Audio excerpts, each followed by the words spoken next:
ഭാര്യയെ ചൊല്ലിയുള്ള തർക്കം കത്തിക്കുത്തിൽ കലാശിച്ചു. അസം സ്വദേശി അറസ്റ്റ്. വാർത്തകൾ വിശദമായി. മറ്റൊരു യുവാവിനൊപ്പം എത്തിയ ഭാര്യയെ ചൊല്ലിയുണ്ടായ തർക്കത്തിനൊടുവിൽ ഭാര്യയെ കുത്തിവീഴ്ത്തിയ യുവാവിനെ ചങ്ങനാശ്ശേരി പോലീസ് അറസ്റ്റ് ചെയ്തത്. കത്തിവീശി കഴുത്തിനും മുഖത്തും തലയിലും ശരീരത്തിലുമായി നിരവധി കുത്തേറ്റ് ഗുരുതരമായി പരിക്കേറ്റ് രക്തം വാർന്നൊഴുകിയ യുവതിയെ ചങ്ങനാശ്ശേരി ജനറൽ ആശുപത്രിയിലും പിന്നീട് കോട്ടയം മെഡിക്കൽ കോളേജ് ആശുപത്രിയിലും പ്രവേശിപ്പിച്ചു. ആസാം ധേമാജി ജില്ലാ സ്വദേശിയായ 22 വയസ്സുള്ള മോസിനി ഗോഗോയ്ക്കാണ് ഗുരുതരമായി പരിക്കേറ്റത്.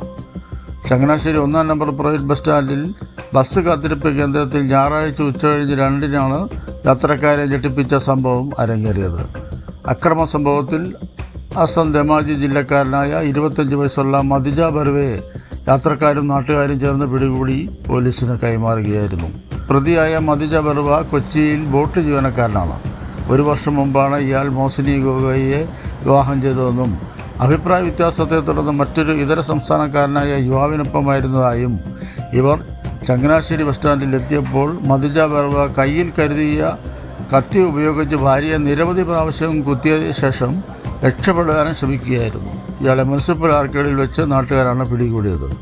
ഭാര്യയെ കൊത്തുന്നതിനിടയിൽ ഇയാൾക്കും മുറിവേൽക്കുകയും നാട്ടുകാർ ചേർന്ന് കീഴ്പ്പെടുത്തുന്നതിനിടയിൽ മർദ്ദനവും ഏറ്റതിനാൽ ഇയാളെയും മെഡിക്കൽ കോളേജ് ആശുപത്രിയിൽ പ്രവേശിപ്പിച്ചു. ചങ്ങനാശ്ശേരി പോലീസ് മേൽ നടപടി സ്വീകരിച്ചു.